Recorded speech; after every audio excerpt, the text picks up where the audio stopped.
bem-vindos à TV Dom Total, da Escola Superior Dom Helder Câmara, que agora estreia o programa Dom Político, com temas da atualidade no mundo jurídico e no mundo político. Nesse programa, nós vamos trabalhar a reforma da Previdência, versão 1 e versão 2. Os nossos debatedores são Ivanir Irênio, juiz federal e professor de Direito Previdenciário da Faculdade de Pitágoras, desde já agradeço a sua presença, e a professora Fernanda Brito, advogada e também professora de Direito Previdenciário da Escola Superior Dom Helder Câmara. O que se discute numa reforma da Previdência, na verdade, é todo um contexto de um colchão social. Se a gente lembrar que o direito previdenciário é oriundo lá dos direitos sociais, ainda no século XIX, de Otto von Bismarck na Alemanha, toda uma construção, ela faz parte do processo civilizatório. Mas, por outro lado, a responsabilidade fiscal de se manter benefícios, de se manter esse colchão social, ela vem à tona a cada tempo. E aí é um papel nosso, enquanto juristas e enquanto sociedade, definir o que nós somos e o que nós queremos ser. Professor Ivanir Irênio, na sua opinião, a versão 1 e a versão 2 da reforma da Previdência, o que foi e o que ficou, na sua opinião, o que deveria realmente ser? Primeiro, a presidente, a professora Fernanda, o professor Abrão. Professor Abrão, eu não podia, antes de responder essa pergunta, deixar de complementar o que o senhor disse sobre a proteção social e sobre a importância desse tema, porque nós podemos participar de vários debates, muitas questões nos interessam, mas eu acho que nenhuma questão interessa um país tanto quanto previdência social. Em algum momento em nossas vidas vamos precisar delas, porque certamente ao longo da nossa vida laboral vamos adoecer e vamos precisar de um auxílio-doença, vamos chegar a um momento ao óbito e nossos dependentes vão precisar de uma pensão por morte. Então a Previdência é um assunto que domina a todos e deve estar na pauta do país. Sobre a questão do colchão social, da proteção social, é importante dizer que esse assunto é relevante também porque a Previdência Social paga hoje 33 milhões de benefícios todo mês. 33 milhões de brasileiros recebem benefícios todo mês a um gasto de 35 bilhões de reais. Então nós não temos a Previdência dos nossos sonhos, mas nós não temos um programa social insignificante. Nós temos um programa social que leva renda mínima e dignidade a milhares de pessoas. Ou seja, 75% dos nossos municípios recebem mais do INSS todo mês do que da própria arrecadação tributária. O movimento da economia local. Sim, eu, por exemplo, eu era favorável a quase a integralidade da primeira proposta de reforma previdenciária, que foi surpreendida com um episódio político, talvez depois a gente vá comentá-lo, e que acabou agora, essa semana, sendo desidratada com uma segunda versão. Do importante que ficou nessa versão, a idade mínima, e nós vamos certamente falar um pouco à frente. A idade mínima de aposentadoria no Brasil dissocia do restante do mundo. O brasileiro se aposenta muito cedo, esta é um fato a ser constatado. Então, a mudança da aposentadoria ficou, e é importante, vai passar a mulher aos 62 e o homem aos 65. Ficou importante também colocar junto os sistemas previdenciários do servidor público e do trabalhador da iniciativa privada, para que nenhum tenha benefícios além do outro, ou seja, todos os brasileiros somos iguais, então temos que ser tratados igualmente.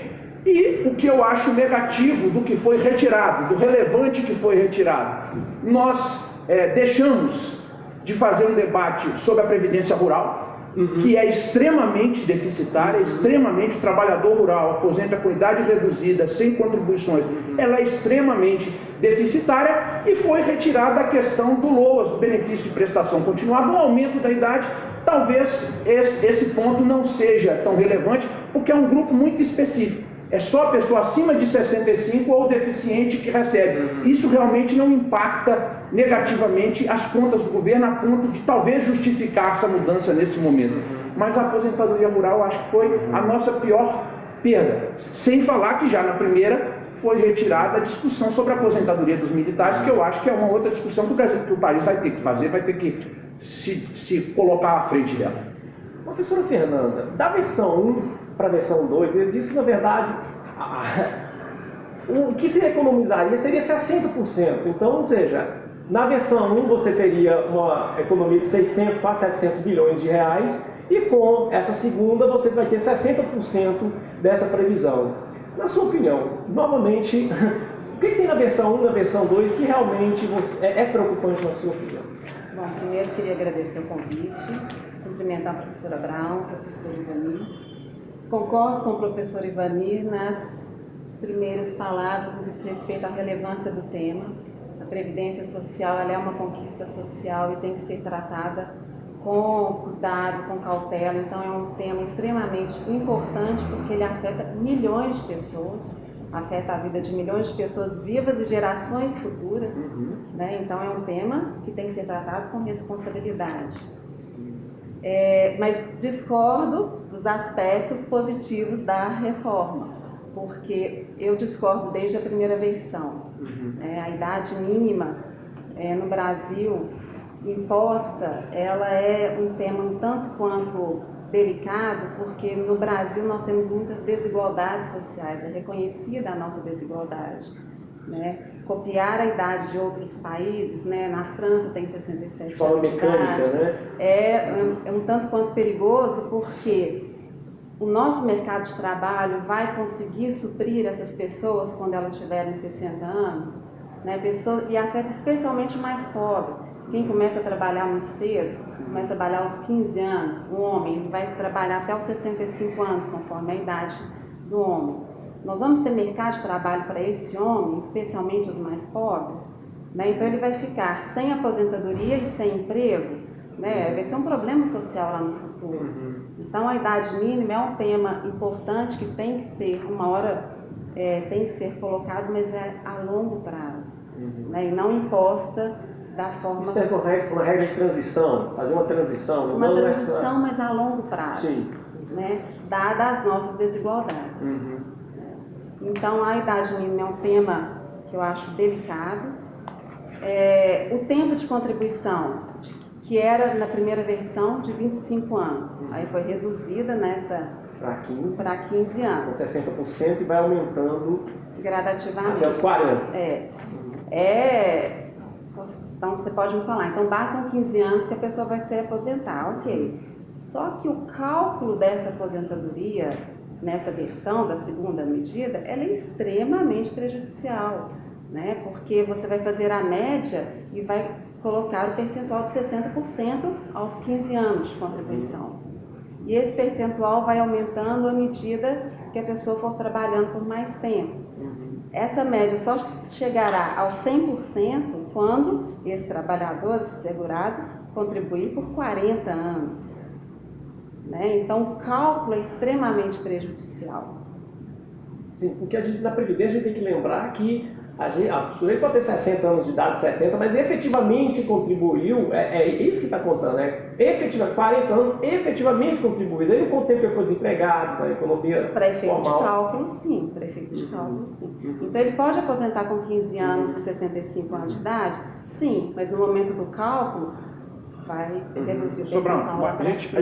A gente tem que fazer, tem que fazer uma busca histórica. Até 1990, antes da Lei 8.213, o prazo de carência, o número mínimo de contribuições que o segurado deveria ter para aposentar era de 60, 5 anos. E passou para 180 meses, passou para 15 anos. E também foi essa preocupação geral. Como é que a população de baixa renda, o pobre, que tem muita instabilidade profissional, trabalha com carteira, mas trabalha informalmente ou fica desempregado, ele vai reunir 15 anos. E a experiência mostrou, e o passar do tempo mostrou, e a regra de transição foi de 90 a 2011, saiu de 60, fomos andando de 66, 72, 78, até chegar em 2011 com 180. E isso foi bem absorvido. Foi bem absorvido.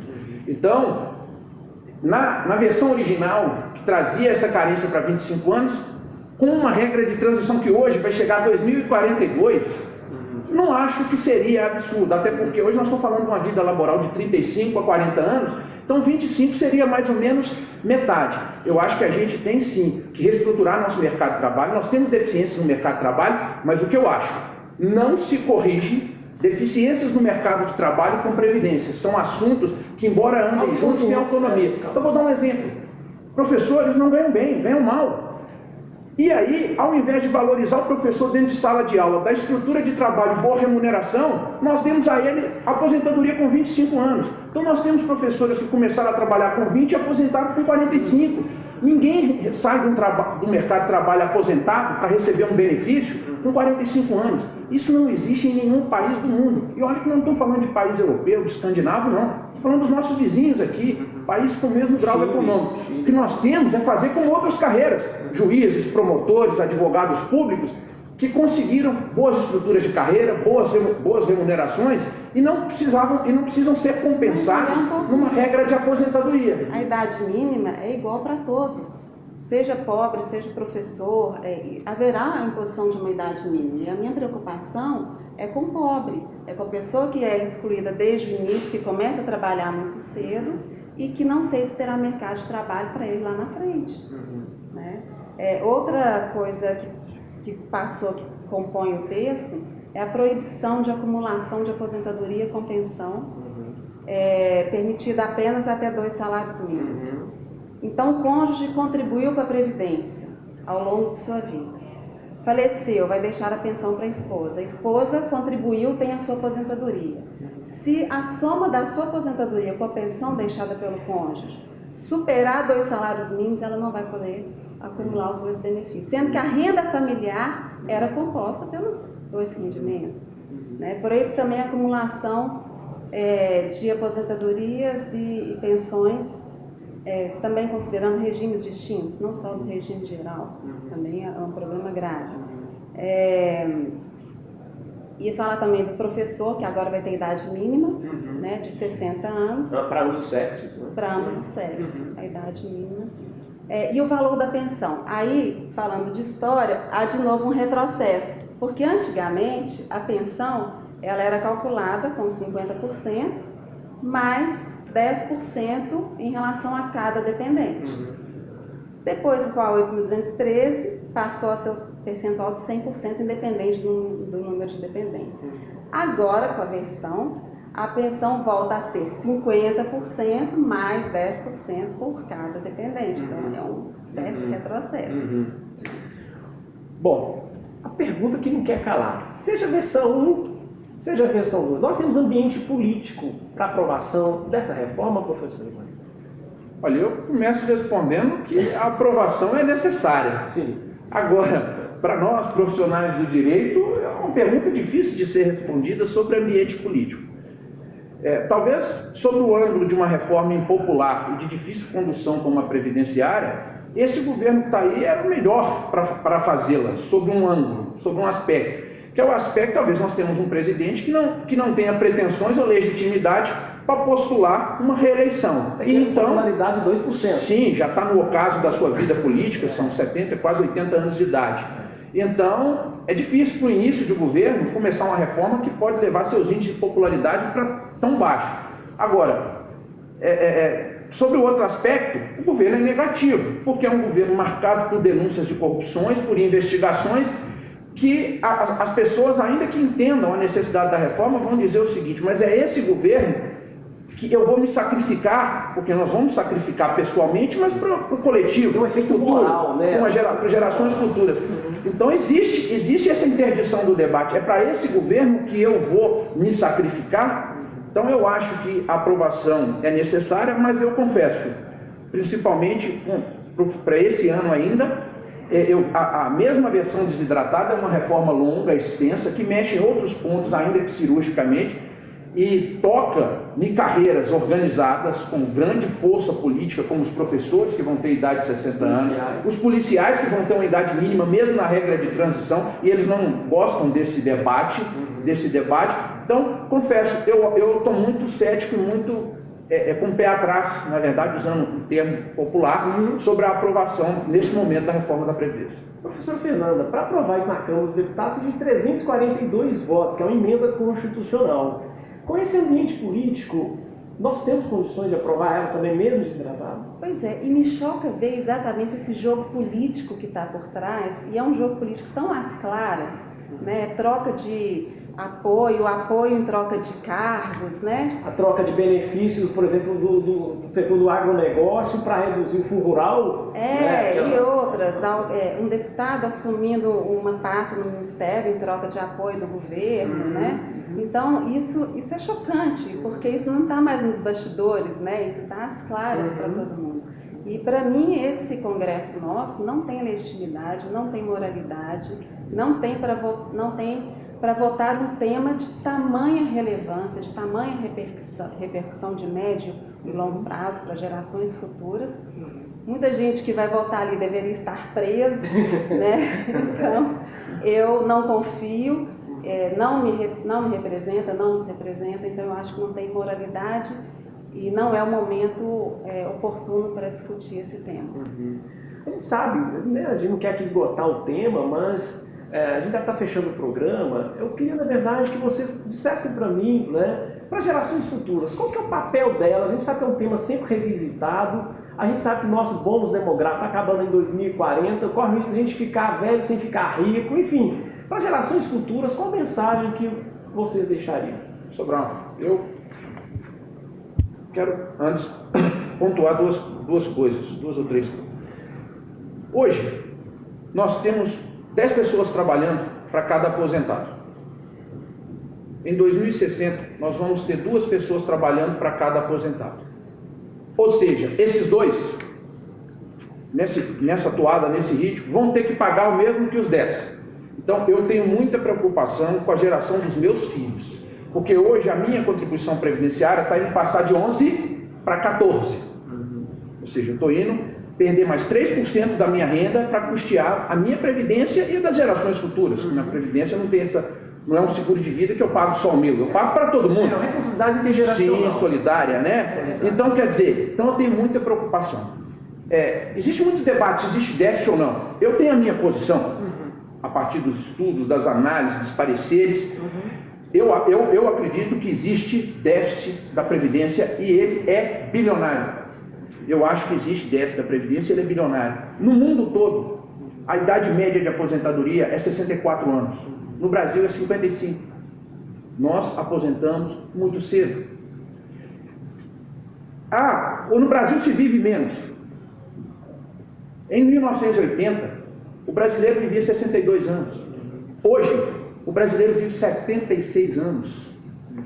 Nossa expectativa de vida está na média mundial dos melhores países do mundo. Claro que nós temos um grupo de países europeus e escandinavos já chegando a 80, mas nós estamos falando em 76. Em 76 anos. Então, nós temos que melhorar as nossas práticas previdenciárias. Idade mínima existe no mundo todo.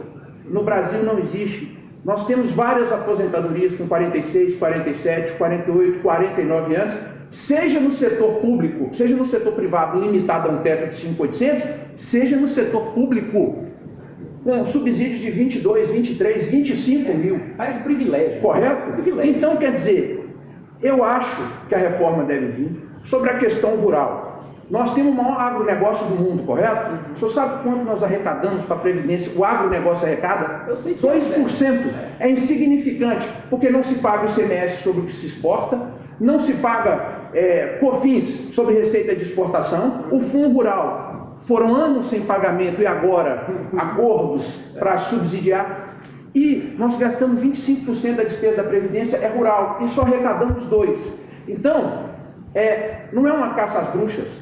O que eu acho que nós devemos fazer é adequar a nossa realidade previdenciária, nossas práticas previdenciárias, ao que o mundo, que já está mais idoso, o senhor falou tudo, em 2060 nós vamos ter 50 milhões de idosos a mais. 50 milhões a mais. O mundo já chegou numa idade que nós só vamos chegar em 2040, 2060. Então nós temos que espelhar na prática desses países, e não, claro, não só na Dinamarca, não é na Suécia, mas nos nossos vizinhos, que a gente vai ver que nós precisamos de corrigir rumos. Mudar tudo? Não. Mas precisamos sim corrigir rumos. Professor Fernando. A Previdência ela tem que ser programada.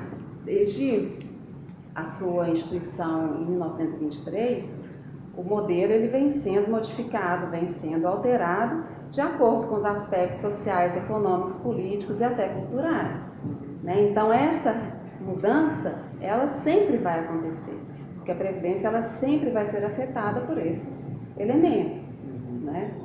Agora, a gente tem que fazer a reforma com cuidado, tem que ser baseada em cálculos atuariais sérios, né? Não é uma conta simples do ponto de vista do que arrecada e do que se paga. Tem vários outros elementos que estão por trás ali, que vão as variáveis, né? Exemplo, conceito de invalidez. O conceito de invalidez é um conceito que modifica. Uma pessoa portadora de uma deficiência era considerada inválido há 20 anos atrás, hoje, pelo contrário, está inserido no mercado de trabalho. A tecnologia, a questão da evolução da saúde. O mercado de trabalho de hoje é diferente do mercado de trabalho daqui a 20 anos. A quarta revolução industrial está aí, né? Então, um cálculo atuarial sério para definir quais são os limites dessa reforma da Previdência. A gente pode progredir, mas sem retroceder, com cautela. O que eu falaria o que eu falo para os meus alunos, o que eu falo para as gerações futuras, é que a Previdência está na vida de todo mundo, é inevitável, né? E essas políticas de reforma, ela tem uma consequência muito grave, que é o descrédito que ela pode causar em relação às pessoas jovens. E esse descrédito faz com quê? Com que as pessoas vão se afastando, trabalhando talvez no mercado informal e não contribuindo para o sistema. Acaba virando tiro no pé, porque essa exclusão previdenciária deixa de arrecadar também. Então, a gente tem que trabalhar também numa política de inclusão previdenciária. E essa política de inclusão previdenciária, ela só existe se houver uma credibilidade. A legitimidade do sistema. E se as pessoas acreditarem no sistema. Então, se eu perco essa credibilidade, eu perco um ponto importante da Previdência. Isso afeta as gerações futuras também. Enfim, é um debate sempre aberto numa sociedade democrática. Eu agradeço a presença mais uma vez do professor Ivanir Irênio e da professora Fernanda Brito, e aguardando vocês também para o nosso próximo encontro imperdível. Deixem aí o comentário de vocês, né, as análises, o positivo, o que tem para melhorar, o que tem para aperfeiçoar. Estamos sempre à disposição. Até uma próxima.